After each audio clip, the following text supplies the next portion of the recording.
Во Охрид сме, убавиот град кој го живее најнеобичното лето, поради коронавирусот, но и поради променливото време, температурите кои се менуваат од час во час.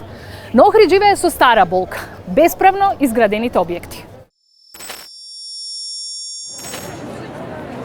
Повеќе институции си зеле обврска да изготват листа на бесправно изградени објекти во рамките на светското природно и културно наследство на Охридскиот регион, кои треба да се срушат врз основа на заклучоците на експертите од УНЕСКО. Од јавната установа Национален парк Галичица избројале 38. Во најголем дел викенд куќи изградени во строго забранетиот дел на Националниот парк во кој се дозволени исклучиво наставно-научни истражувања.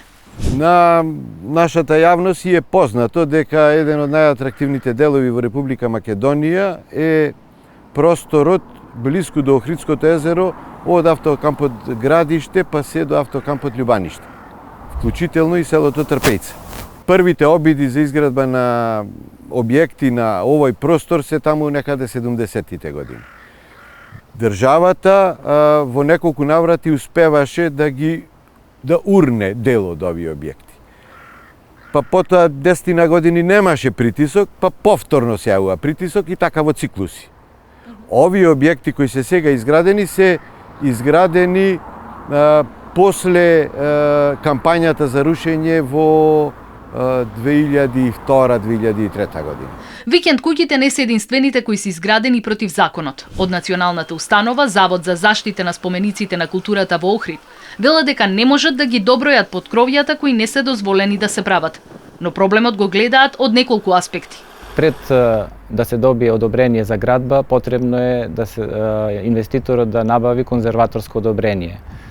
За да го набави тоа конзерваторско одобрение, треба да изготви конзерваторски проект кој се изработува согласно правилникот за изработка на конзерваторски проекти, пак од друга страна кој е во спротивност со правилникот за проекти за добивање на градежна дозвола. Потоа исто така долготрајните процедури. Долготрајните процедури ги тераат самите инвеститори да прават нешто на своја рака. Понекогаш процедурите траат и по 2 години, а инвеститорите земаат кредити, парите се трошат, мораат брзо да реагираат и се одлучуваат на своја рака да прават некои недозволени работи. Конзерваторот Патчев вели дека досега не слушнал дека кое било поткровје е срушено. Вакви дејствија не се преземени во градот. Општинските власти пак убедуваат дека на терен се работи, но градоначалникот вели дека за да има видливи резултати потребни се средства. Општината успеала да обезбеди 8 милиони денари. Потребни се уште околу 52 милиони. Сите да се останат е невозможно. Никоја држава не може тоа да го направи, па и ние. Меѓутоа, тие кои што ќе ги евидентираме дека имаат значително влијание на животната средина, тоа е и на езерото, тоа се пред све тие кои што се во крајбрежје во Национален парк, ќе ни треба многу пари.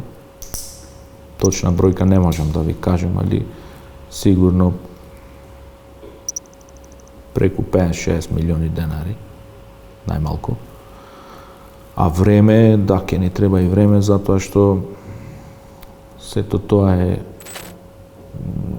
мора да биде добро покриено со документација. Јас сум овде дека избран, народов ме гласал да го спроведам законот и јас мојата законска должност ќе си ја извршам, затоа што овдека има 2 опции. Или ќе си рамиш мерко, или ќе спроведиш закон. Друго нема. Ѓоргиевски е на мета на закани од локалните шерифи кои печалат на уништувањето на Охрид. Но вели дека не се откажува и оти до нова година ќе ги сруши највпечатливите дивоградби.